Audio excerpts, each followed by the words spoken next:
Assalamualaikum warahmatullahi wabarakatuh. Ila hadrati Rasulillah sallallahu alaihi wasallam wa ila jamil amyal mursalin sahabah wa tabi'in wal malaikatil muqarrabin wa khususan Syekh Imam Abu Hamid Muhammad bin Muhammad Al-Ghazali wa khususan Syekh Imam Jamaluddin Al-Qasimi wa ma nawaina wa likulli niyatin salihah wa liqadai hajatina bisirril Fatihah. Syaratal ladzina an'amta alaihim. Bismillahirrahmanirrahim. Alhamdulillahirabbil alamin wal aqibatu lil muttaqin. Allahumma shalli wa sallim wa barik ala sayyidina Muhammad wa alihi wa ashabihi ajma'in wa ba'd.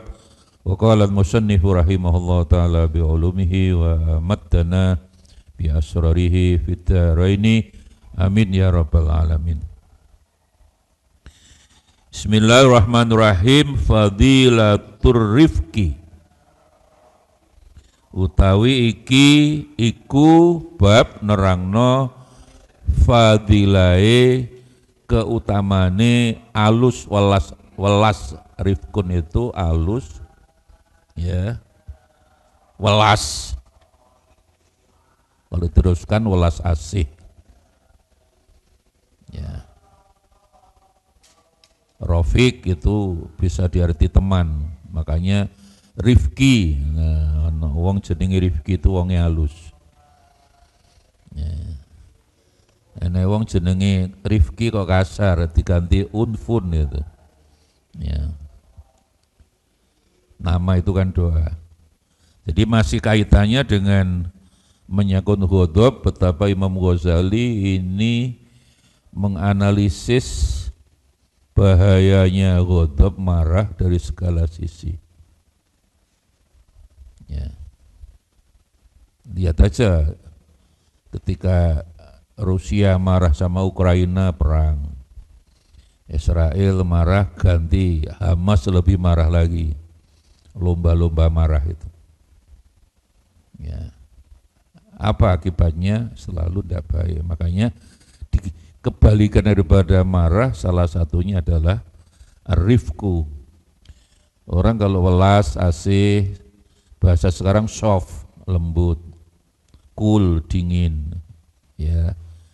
Insya Allah implikasinya akibatnya lebih positif daripada orang kasar. Nabi sendiri di Quran kebalikan rifkun kan kasar. Walau kunta faddon ghalidul qalbi, tidak boleh ya, ghalid itu kasar ya. Faddon itu keras. Lang fadu menholik, orang nggak akan lari dari kamu Muhammad. Mana Muhammad orangnya kan lembut, soft, ya, selalu menyenangkan orang lain. Itulah rifku. Ya, maka banyak orang namanya Rifki kan di situ, orangnya halus. Ya. Dari kata rofako, kalau kita lihat dari segi bahasa ya, rofako yarfuku itu secara bahasa artinya nafahu wa anahu. Orang yang memberi manfaat dan orang yang menolong, itu rofako yarfuku ya. Atau yang kedua secara bahasa rofako yarfuku bimakna amalahu bilutfin walin. Orang yang memposisikan orang lain, bermuamalah dengan orang lain secara latif, halus, dan linun juga lembut, halus. Ya, ada lagi secara bahasa rofakohu bimana soro rofikon, makanya.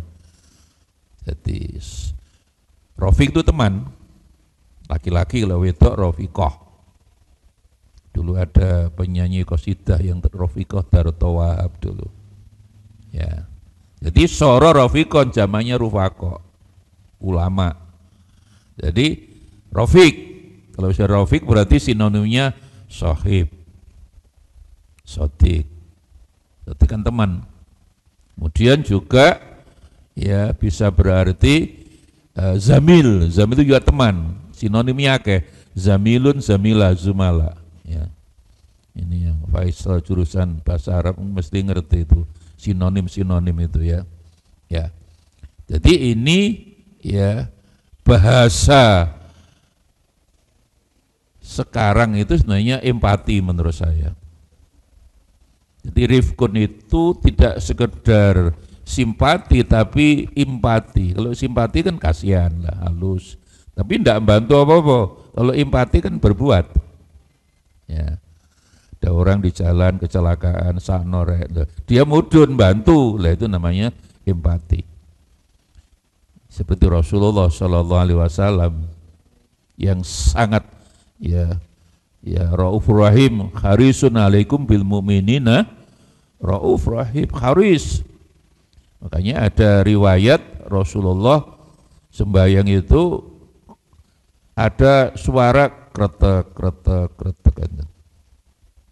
Setelah sholat, Umar yang memberhentikan diri kan yang ekspresif kan Umar bin Khattab ini. Bukan Umar Bakri.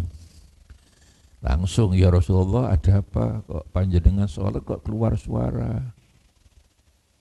Ya Allah, Nabi mengeluarkan ikat pinggangnya yang ternyata ikat pinggang Nabi itu dari sebuah kain jeruni sini kerikil.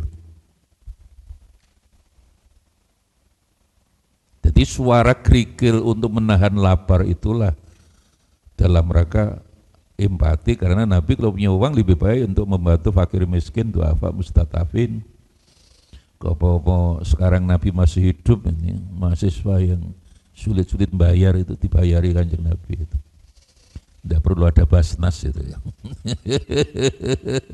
Jadi sampai di situ itulah namanya empati gitu loh. Empati itu dirasa kasihan, langsung turun tangan. Jadi misalnya kamu ketemu rondo garing, ya ojo kasihan toh, ya apa ditandangi, ya apa carane, budi kawini, itu namanya empati itu. Tapi juga yang menarik, yang terakhir bahasa itu juga bisa berubah. Rofako bimana menaleni robato. Terutama kalau dalam menyangkut soal binatang, misalnya al-khablun tarfuku bihil an-naqah. Jadi tali untuk nali unta itu namanya rifak juga. Itulah ya, satu kata bisa bermakna ganda. Ya, atau beberapa banyak kata maknanya satu, sinonim itu. Jalasa kok ada. Nah, gitu kan safaro yusafiru. Kan sama dengan dhahaba ya dhahabu. Saro yasri, cuma hanya kalau isra itu perjalanan mesti malam hari. Subhanalladzi asra bi abdihi lailan. Sebenarnya kalau dari segi bahasa ketika Allah sudah menyebutkan asra itu sudah perjalanan malam hari. Mengapa masih Allah nyebut nambah lailan, penegasan lailan? Betul-betul perjalanan Isra Mi'raj itu malam hari, bukan siang. Ya. Dan itu Allah, walaupun matahari panas, ya walaupun siang pun mestinya tidak panas. Ya. Bukan kayak orang Madura yang ngetes Pak Habibie itu yang Pak Habibie biasalah, ya pesawat ya hebat, tapi yang penting bagaimana panjenengan bisa nggawe pesawat menuju matahari. Wow, Pak Habibie menjelaskan dengan sangat ilmiah bahwa 5.000 km sebelum nyampe matahari pasti terbakar. Apa jawab Kiai Madura? Supaya tidak terbakar gampang Pak Habibie, berangkatnya malam hari saja. Madura dilawan. Ya, itu dari segi bahasa itu seperti itu. Itu rofako juga bimana robato naleni. Ya. Iklam ngerti sira anna rifqa sapune welas. Saya lebih senang menggunakan empati. Lek welas tok iku sakno tok. Tapi ini tandang langsung bantu misalnya gitu. Iku mahmudun den puji, dilem. Wa yudatuhu lan melawani berarti kebalikannya. Iku al-anfu, itu keras. Wal khiddah juga keras tajam, khiddah itu. Kebalikannya rifku, ya, orangnya disebut rafiq, ya. Wal anfu utawi keras, kebalikannya welas, alus. Iku natijatul ghadabi, buai natijah hasilnya, akibat daripada marah. Wal fadodoh, fadodoh itu ngomong kasar tuh fadodoh, ya, kasar. Warifku utawi welas, walin alus, iku natijatu husnil khuluq. Jadi orang yang welas, duwe sifat halus itu karena itu akibat implikasi daripada akhlakul karimah, husnul khuluq. Husnul khuluq mufrad, jamaknya khuluq ta akhlak, makanya akhlakul karimah. Husnul khuluq, khuluq itu mufrad, jamaknya akhlak. Ya, makanya khuluqul karim. Akhlak karimah. Kulu jamin muannas, yang jamak itu menjadi muannas. Filsafat bahasanya memang begitu. Karena yang suka lebih banyak itu wanita. Laki-laki kan suka sedikit aja. Makanya kalau dalam konteks filsafat bahasa, ya, mengapa mudzakkar mufrad kalau sudah berubah jamak menjadi muannas? Al-qalam jadidun, pena itu baru. Zamannya kolam apa? Aklam. Kalau al-wal aklamu jadidah, harus muannas, nggak bisa. Kulu jam'in muannas. Setiap yang walaupun mudzakkar laki-laki berubah menjadi jamak, statusnya menjadi muannas perempuan. Karena perempuan lebih suka banyak daripada laki-laki. Lihat yang melekat pada wong wedok itu mulai ngisor itu, mulai ngisor ndak usah kondukur ngisor lah, sikile ono binggele. Apa? Yang di emas yang dipasang di kakinya itu loh. Apa cakluman ngerti sampeyan? Binggel. Ya, munggah titik kalung, ya, kalung sih, tapi tangane iku lewong India iku apa gelangnya iso sampai teko sikut itu, ali-ali ini kanan kiri 10 iku, coba. Terus giwang, mari giwang ilah India iku malah sing ketok moto lah, oh ndukuri sirah iku sama irungi dikai. Wong lanang ya ali-ali sitok-tok aja lah. Jadi makanya jamak, kulu jam'in muannas. Siap yang jamak itu kategori muannas. Jadi sing seneng akeh wong wedok. Wong lanang iki sitok-tok, celana sitok. Bendina digawe. Ya namanya nyoteng acara kaya TV 9 ganti-ganti celanane lek jin kan awet gitu loh ya. Cocok enggak? Sama yang saya dulu mahasiswa, waktu mahasiswa celana jin sitok lur lah, celana sitok jin itu enggak jin, kadang sawulan rati umbah. Kelambi ya telu tok. Terus kaosan zaman 75 saya masuk kampus itu kuliah kaosan rapopo, sandalan kaosan, ora usah nggae sepatu lah apa. Saya kiai harus sepatuan. Saya kira tidak boleh pakai kaos, nggak boleh.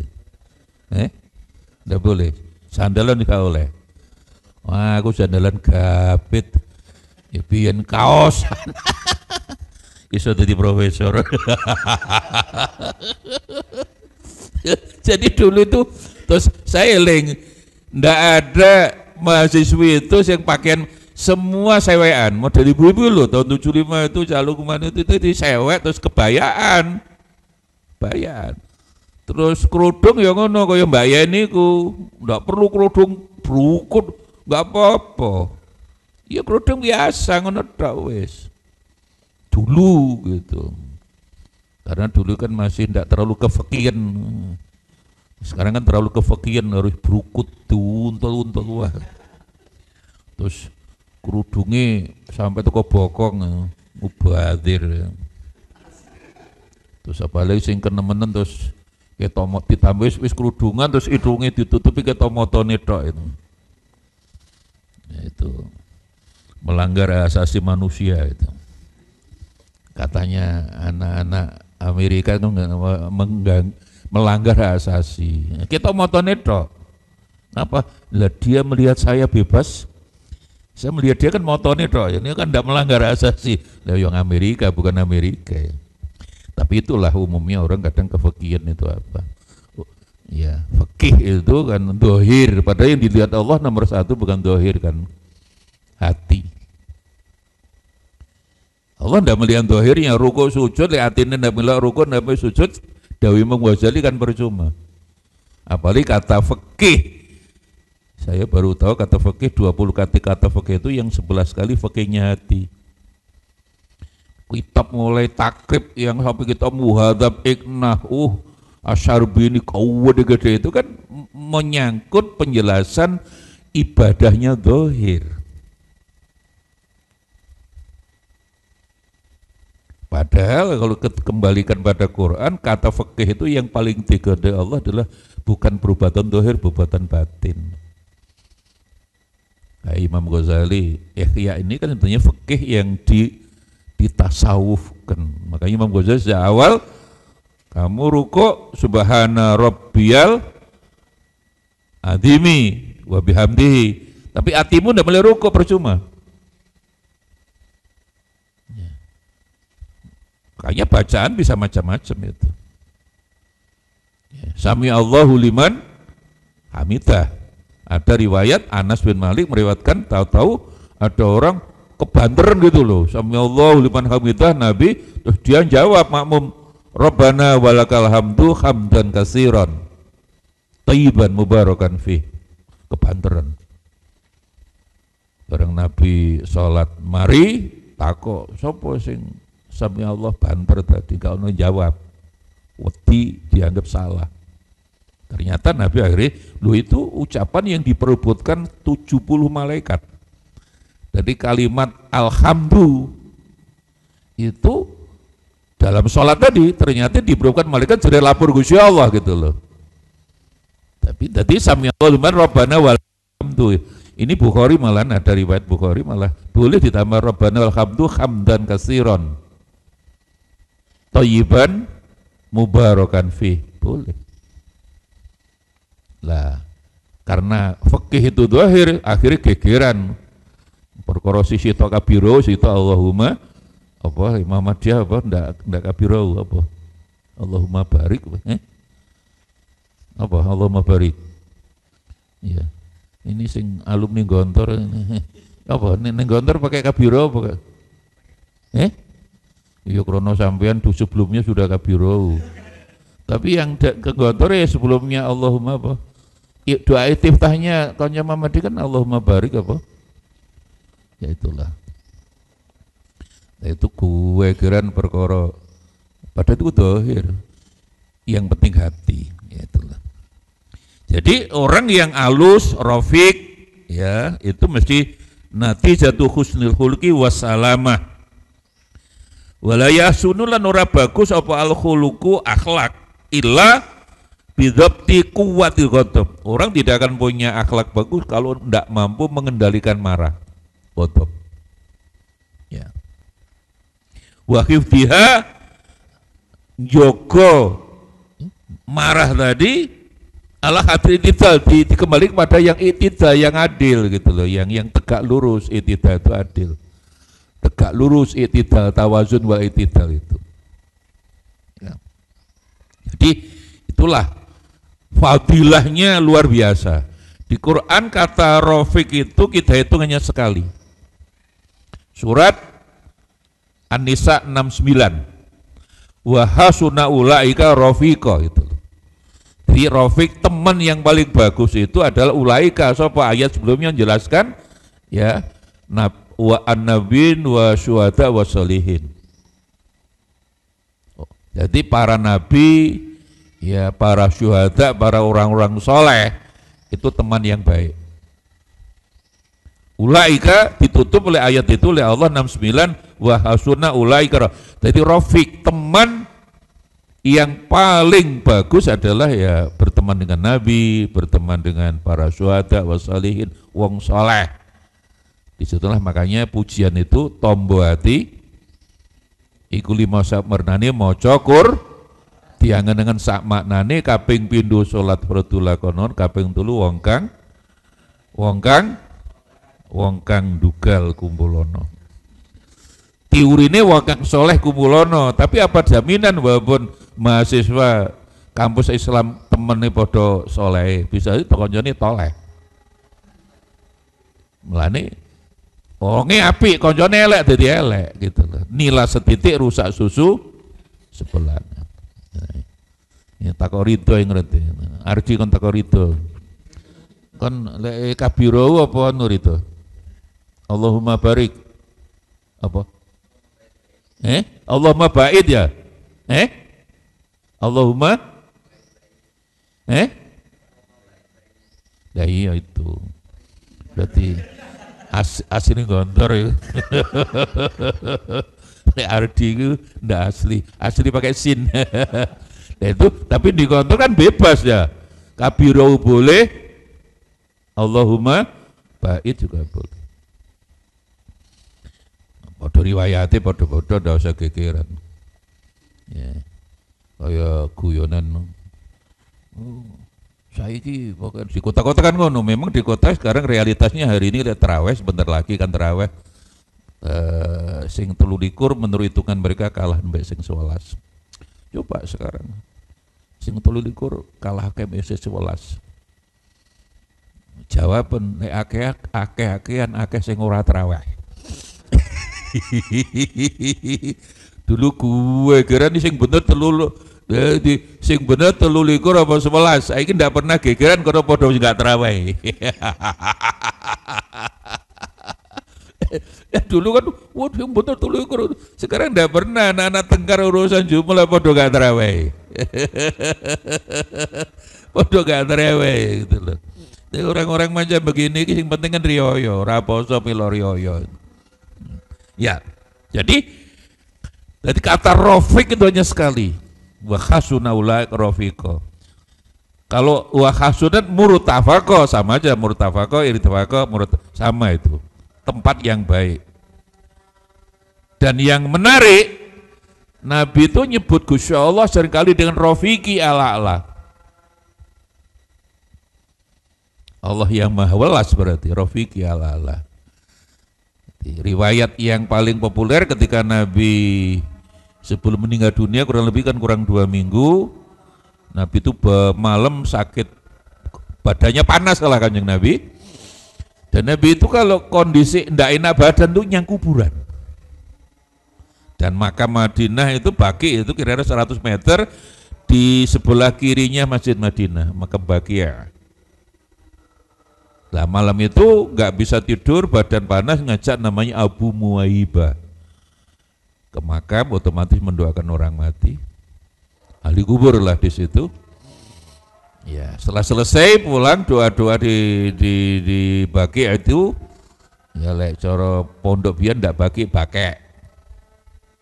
Kiai biyen muni Baqi' gak iso bakek. Fi'il mudhari, bukan fi'il mudhari, fi'il mudhari, maf'ul bi, enggak iso maf'ul beh. Ya, jadi setelah itu enggak ngerti bahwa malaikat Jibril datang malam itu jam 12 antara jam jatuh. Abu Muwaibah, kenapa? Ya Rasul, sampean gak roh tadi. Malaikat Jibril itu kok. Loh, ya saya enggak tahu ya Rasul, gimana? Malaikat Jibril diperintah Allah tanya kepada saya, apakah saya sudah siap mati atau enggak? Kalau saya belum siap wafat mati, Allah akan justru suruh memilih opsi kedua, miftahu amwali dunia, kunci harta dunia. Jadi gampangnya Kanjeng Nabi kalau mau sedo ikuti oleh Allah ditanya dulu siap atau belum. Belum siap malah akan diberi harta yang banyak. Jadi pilihannya mati atau duit gitu loh. Mati atau duit. Nabi yang dipilih mati. Lek Kamal Kamal duit, Farudin apalagi dua ya dia nyebut gawe. Jadi Nabi lah akhirnya Jibril sampaikan pada Allah Rafiqi al-alan. Jadi ternyata Nabi nyebut Rafiqi al-ala, aku sudah rindu ketemu Allah lagi kayak dulu ya Isra Mi'raj. Saya sudah siap meninggal dunia dalam waktu dekat. Lah Abu Muhaibah itu ternyata bodoh, walaupun sahabat Nabi pikirannya pada baik amal gitu ya. Loh, kok ngaten kan jadi keliru panjenengan. Mestinya duit dulu baru mati. Enggak lah, aku sudah rindu Rafiqi al-ala. Jadi maha yang welas asih. Rafiqi kan secara bahasa memang artinya teman, tapi dalam konteks ini Allah yang sangat Rafiq, yang sangat welas, sangat punya empati pada beliau al-ala, ditambah al-ala yang maha tinggi. Jadi makanya Allah yang maha tinggi, Rafiq al-ala. Jadi Abu Muhaibah itu sahabat Nabi loh. Ya, itu aja dia getun, ya Rasul, sampean keliru, mesti ini ke duit baru mati. Ya karena jadi umpama saiki ditakoni duit itu pantas loh, sahabat Nabi aja umpamanya kamal yang dulu bukan kamal sekarang lah. Namanya kamal itu punya segalanya serba sempurna. Namanya kamal. Imal. Sempurna Mbak ya. Yang sempurna apanya? Yang sempurna tidurnya. Jadi Nabi Rafiq nyebut Gusti Allah Rafiqi ala. Ya. Nah, kembali pada jadi sifat welas asih Rafiq itu ya berarti bahasa umumnya Rahman Rahim. Itulah rahmatan lil alamin. Bahkan Nabi dawuh sapa sing merahmati orang di dunia akan dirahmati Gusti Allah.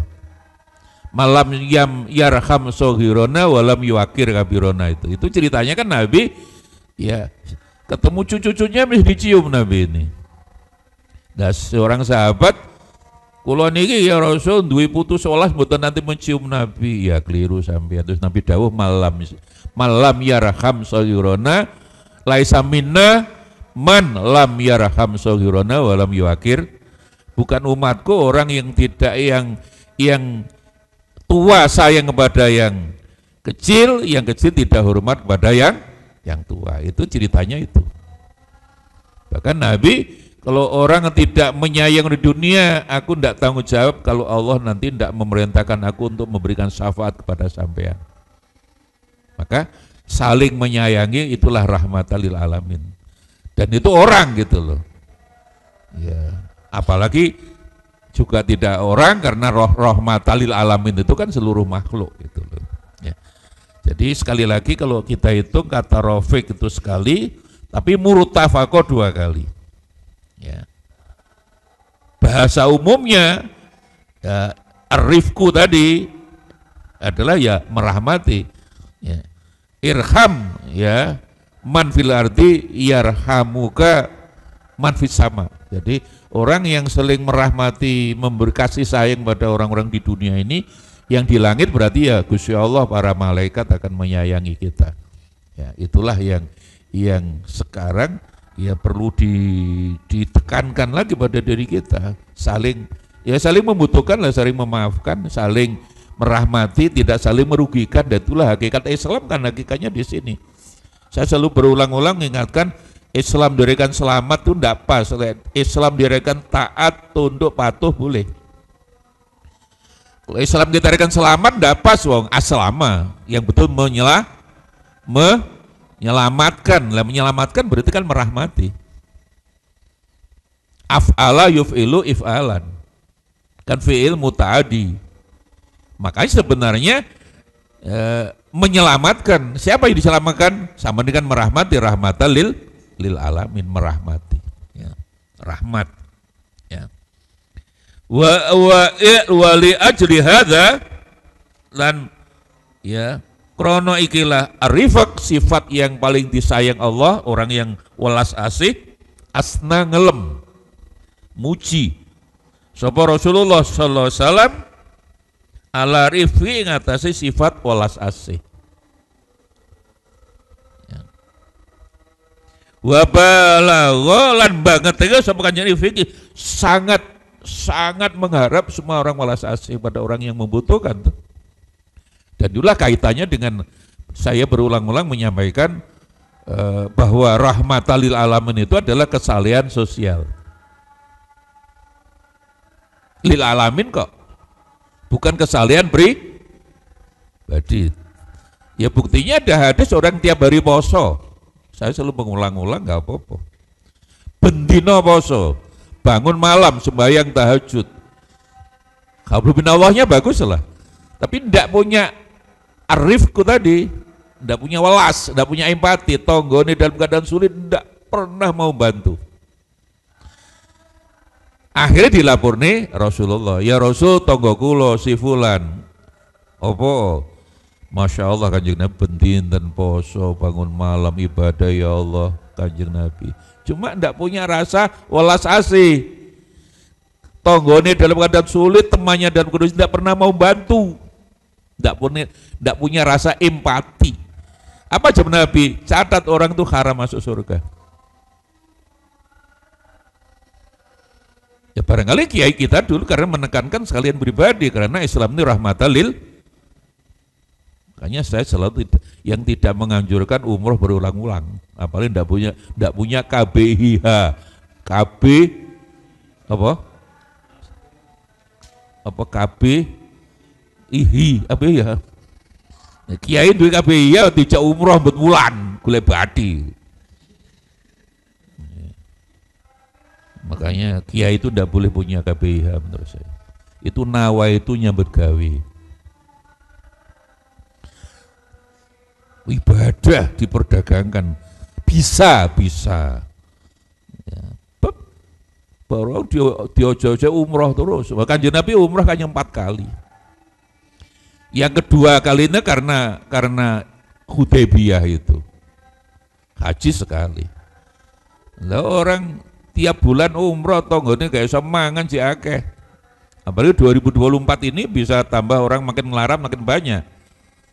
Karena hitungan Bank Dunia, hitungan IMF, karena perang Ukraina sama di Palestina ini diperkirakan 2024 ini pertumbuhan ekonomi global hanya 2,1, turun dari 2,6. Indonesia masih lumayan 4,1 ya. Tapi apapun itu kan menggambarkan pertumbuhan ekonomi menurun, itu kan ya katakan nyambut kayak makin sulit lah. Karena apa? Faktor minyak, Ukraina juga gandum, kemudian Rusia juga produk minyak. Sekarang minyaknya dilawan sama Houthi itu Syiah keras di itu. Ya Timur Tengah ini kan wong ngono-ngono tok. Soal bantu kita bantu, tapi pikiran yang ngejak perang terus, saya harus mengatakan tidak 100% benar. Lu Kanjeng Nabi itu loh mesti mengandungkan dialog. Ya. Umroh membawa 9.000 orang, apa tahun ke-7 lah setelah di Madinah, dihadang di Hudaybiyah yang kira-kira 40 km sebelum masuk Mekah. Tidak boleh sama sudah. Perjalanan seminggu numpak onto padahal. Pokoknya masuk makan tidak boleh, nego-nego, akhirnya tahun depan aja. Terus perjanjian. Ya. Ini perjanjian antara Abu Sofyan, sana kan tinggal Abu Sofyan, Abu Lahab kan Abu Jahal mati. Antara Abu Sofyan, tokoh Quraisy dan Muhammad Rasulullah, kan Sayyidina Utsman nanunya. Abu Sofyan tidak gelem, Muhammad bin Abdullah. Loh, identitas Rasul Allah itu oleh Nabi dikorbankan demi masa depan. Tidak berpikir hari ini. Loh, Nabi mau nyalahkan Nabi sampean. Oh, Nabi itu maksum. Awalnya perjanjian antara Muhammad Rasulullah dengan Abu kan tidak gelem. Muhammad bin Abdullah. Loh, Nabi mau, ya wes manut. Yang penting tahun depan boleh umrah.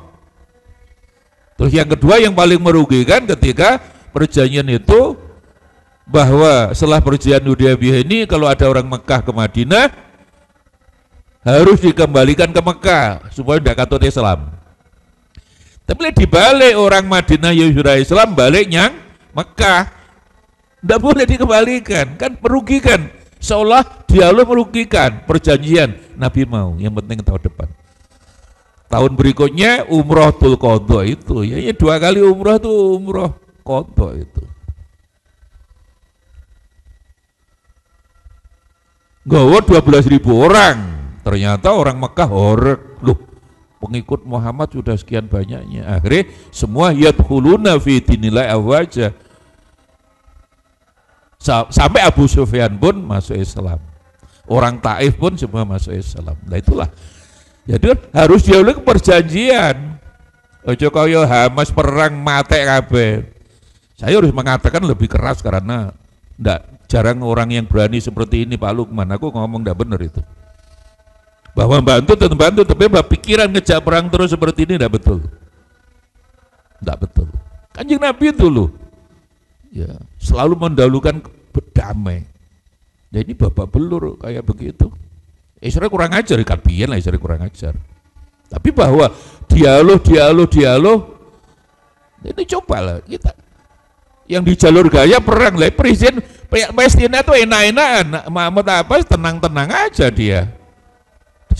Yang di tepi barat itu dekat Masjidil Aqsa itu, yang di sana orang tenang aja, yang Yahudi yang tidak senang perang, yang Islam tidak senang perang, Nasrani, mereka hidup bareng-bareng tidak apa-apa. Ini kan generasi Imam Samudra semua menurut saya.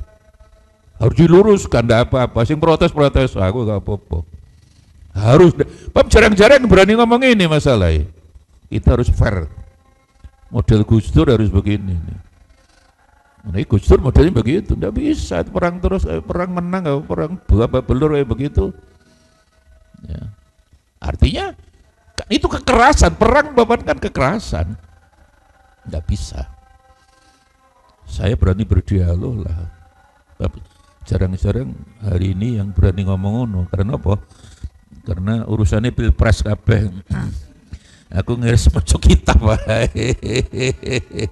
Nabi tidak mengajar perang lebih penting daripada dialog. Wasyawirhum bil amri. Ya. Sampai sekarang babak belur kayak begitu. Ya, sekarang realitasnya Presiden Palestina dia tenang-tenang aja, kayak gak orang bantu. Waktu dia musuhan sama Hamas memang. Hamas itu saya gambarkan kan 212 di sini tuh. Sekarang melawan Hasan Nasrullah yang di Libanon, yang ngono itu semua adalah garis keras semuanya. Kalau model Indonesia yang rahmatan lil alamin, tenang-tenang aja. Cuma saya kalau terlalu tenang ya turu terus mang. Terlalu tenang ya turu terus ya. Guyune Kamal berubah. Guyune durung mangan malam ngono. Jadi Kanjeng Nabi itu sangat memuji orang yang arifki wa balagha mubalagha, sangat banget aja dalam mubalagha itu. Makanya Kanjeng Nabi kan tidak pernah kasar, dilone majnun ya mboten muring-muring. Faqala maka dawuh Kanjeng Nabi, man a'ta khaddahu min arifki faqad a'ta khaddahu min khairi dunya wa akhirah. Inilah ganjarane welas asih itu dunya akhirat. Ndak dunya tok, dunya akhirat. Man uta sapa wonge iku a'ta uktia ya, diparingi sapa wong khaddahu ing bagiane wong minarifike sapa welas asih. Di dalam diri orang itu ada sifat welas asih, oleh Allah diberi. Utia itu yang diberi berarti Allah yang memberi. Fakat utia maka teman-teman paringi sapa wong khaddahu ing bagiane min khairi dunya wal akhirah, kebaikan dunia akhirat. Coba dunia akhirat, ndak dunia tok lho, dunia akhirat. Makanya yang welas asih sayang, pokok ndak sayang-sayangan lah ya. Disinilah hari-hari ini kemarin saya ketemu ngaji muslimat, diceritani muslimat yang Tegalsari itu, ya Allah. Jadi ibunya diopname di rumah sakit, kemudian anak perempuan umur SMP lah diperkosa bapak kandungnya bersama kakak kandungnya bersama pamannya bersama tonggone 4 makmuman lillahi ta'ala. Ya Allah, kan tidak punya welas asih belas, mengapa? Lah kembali pada surat Al-Hajj ayat 46. Karena apa? Karena dia berpikirnya dengan otak belaka. Nah, maka perintah Al-Hajj 46 itu harus fatakuna lahum qulubun yaqiluna biha, berakal dengan hati. Tidak boleh orang percaya 100% dengan otak yang di kepala, harus lebih percaya pada hati. Sebab terlalu percaya dengan otak, ayat berikutnya fa innaha la ta'mal absor walakin ta'mal qulubul lati fis sudur. Mereka adalah yang buta bukan matanya, yang buta hati. Apakah bapak kandung tidak tahu matanya bahwa dia anak kandung? Tahu, tapi karena hatinya buta. Dan memerkosa itu loh makmuman lillahi, di bapak kandungnya, kakak kandungnya, pamannya dan tonggone. Naudzubillah. Lah orang sekarang umumnya lebih percaya otak daripada hati. Nah disinilah orang sekarang kan yakin otak segalanya, tidak, hati. Hati ini lebih murni. Maka itu kan sekaligus perintah Allah. Agar kita fasiru fil ardi, memang keliling-keliling lah, bukan sekedar kuliner, golek rawon setan, golek sop janda sop janda. Gak percaya Pak Lukman, kulone UPN kiri jalan tulisannya sop ayam janda. Saman rono jak Lukman takon nono rondo ini rondo garing apa rondo telesen. Aneh-aneh sop ayam janda. Tapi kemarin di Sidoarjo ternyata ya ada mulai dari itu kan mulai laris kan waralaba di sana. Ya. Jadi ya Allah, itulah hari ini. Makanya musibah makin banyak karena orang lebih percaya otak daripada hati, kan tidak bisa. Saya selalu mengingatkan Einstein yang dapat hadiah Nobel itu SD ora lulus. SMP, SMA, aliyah orang lulus, perguruan tinggi lulus, tapi mendapatkan hadiah Nobel karena orang tercerdas di dunia pada abad 20. Ketika Tilok nih sama Sigmund Freud yang ahli psikologi analisis itu, kamu SD orang lulus, kok sekarang dapat hadiah Nobel? Jawabannya itu sama dengan Quran tadi. Makanya Einstein itu seorang nabi, bisa-bisa seorang nabi. Karena apa? Dia jawabnya I didn't arrive with rational choice. Saya berpikir tidak berangkat dari rasio, dari hati menuju rasio. Dengan kata-kata lain dia mengatakan I very rarely of word at all. Saya membenci kata-kata yang seringkali diucapkan sebatas lisan tanpa hati. Jadi Einstein itu makanya dia terkenal sampai dia orang yang bertuhan menurut saya. Kata-kata terkenal kan science without religion is blind. Ilmu tanpa agama buta. Sebaliknya agama tanpa ilmu lumpuh, lamp. Religion without science is a lamp. Ilmu tetap penting, tapi ilmu tanpa agama itu menggambarkan bahwa keimanan tetap diperlukan. Jadi Einstein itu orang yang saya yakin orang yang bertuhan, orang yang sangat menghormati agama, orang yang berpikir dari hati ke otak, bukan otak ke hati. Ya, jadi beda dengan urusan seneng itu, dari mana datangnya lintah, dari sawah turun ke kali kan begitu, dari mana datangnya cinta, dari mata turun ke laut.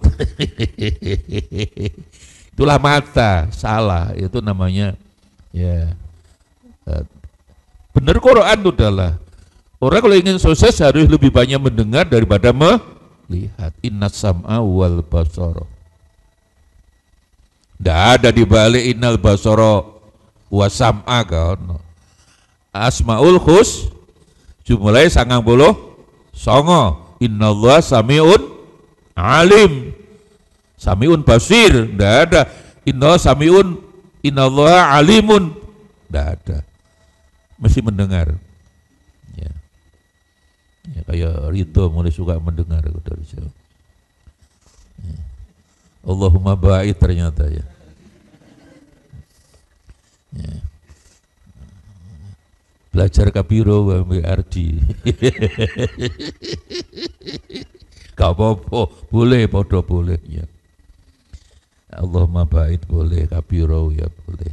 Ternyata hadis Bukhari tadi saya baca sami Allahu liman Rabbana wal hamdu mil'us samawati, kan itu ternyata ada riwayat malah Nabi membenarkan gitu loh. Sami Allahu liman hamidah Rabbana wal hamdu buan teriku Rabbana wal hamdu hamdan kasiran thayyiban mubarakan fi. Nabi salam dikir-dikir takut sopo iku kok banter banget, gak ada wani ngomong, dipikir salah. Akhirnya Nabi memberi pengantar yang menyenangkan. Lu itu ya, kalimat yang paling diperbuat ke malaikat dilaporkan Gusti Allah iku alhamdu. Alhamdu kan lillah, muji Gusti Allah, pahalanya Masya Allah. Apalagi ditambah hamdan kasiron thayyiban mubarakan fi. Ada dua riwayat itu saya baca. Riwayat kedua Imam At-Tirmidzi bukan Imam Bukhari. Ada orang ke susu-susu kayak santri Al-Husna wis Allahu Akbar durung wudu. Jadi wis Allahu Akbar wudu melayu.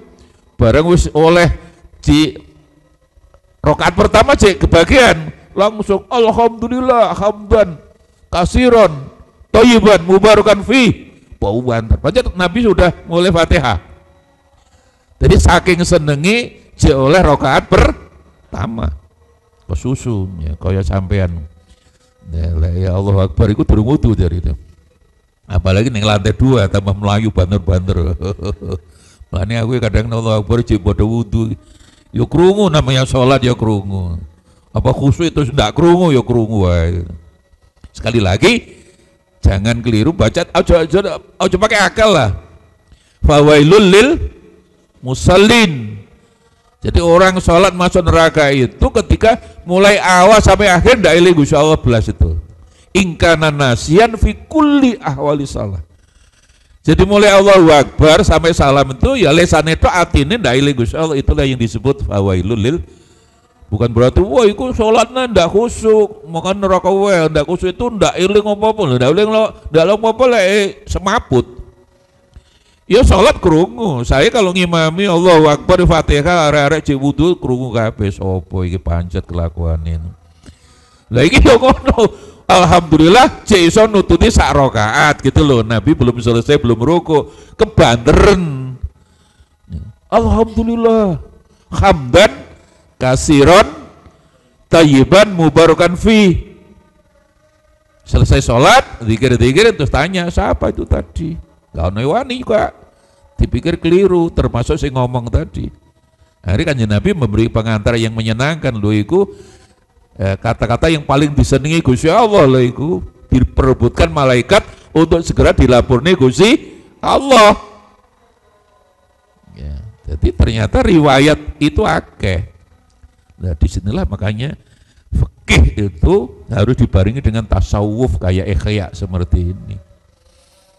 Ya, fikih yang dikehendaki Gusti Allah sebenarnya adalah fikihnya hati, bukan fikihnya rukuk sujud. Lek rukuke kurang ini. Terus apalagi lek ndak celonone cingkrang mlebu neraka orang waduh goblok aja teman-teman. Dia ndak paham esensi fikih, kata fikih di Quran itu fikihnya hati. Walaupun celonone cingkrang. Ya, hati ini ora pasar Gusti Allah percuma. Walaupun jenggote sampai sundul langit apa kan repot bahwa jenggot sunnah iya, tapi dianggap wajib yang menyebabkan orang masuk neraka. Kalau tidak jenggot neraka kan ngono. Kalau di Saudi kan ngono. Ya untung nih jam wis dipotong jenggote ini. Saya khawatir ini harus dadi Hizbut dadi apa nih kok tambah dawa jenggot. Jadi bahwa jenggot sunnah iya, tapi ini kan sudah Jumhur ulama sunnah, kalau dianggap menentukan surga neraka hanya karena jenggot. Ya, Lukman, Pak Lukman mlebu neraka ndak tahu jenggotan. Celonane ora cingkrang. Itulah zahir, yang dikenai Allah itulah batin, esensi itulah ya. Nah ini juga begitu. Wa qala sallallahu Aisyah alaika birifqi, hati yang sama. Fa innahu lam yadkhul fi syai'in illa zanahu. Ya, jadi timbangan kalau ditimbang Aisyah sing sabar, sing welas nih. Jadi orang yang zana itu mes-mesi. Jadi orang yang welas, asih, lembut itu orangnya selalu nanti dihiasi Allah di surga. Ya.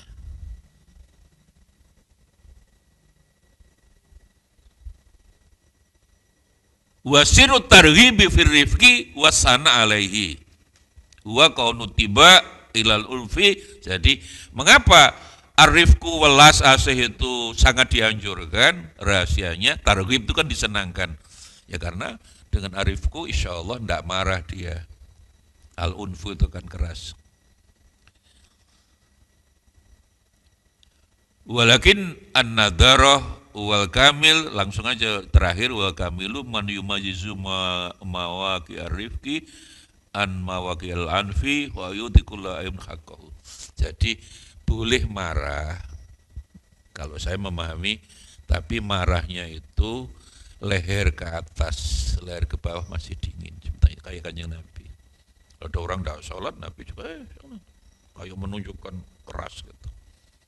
Jadi itulah beberapa ulama berpendapat marah itu jadi jangan leher ke atas, leher ke bawah itu bodoh-bodoh marahnya.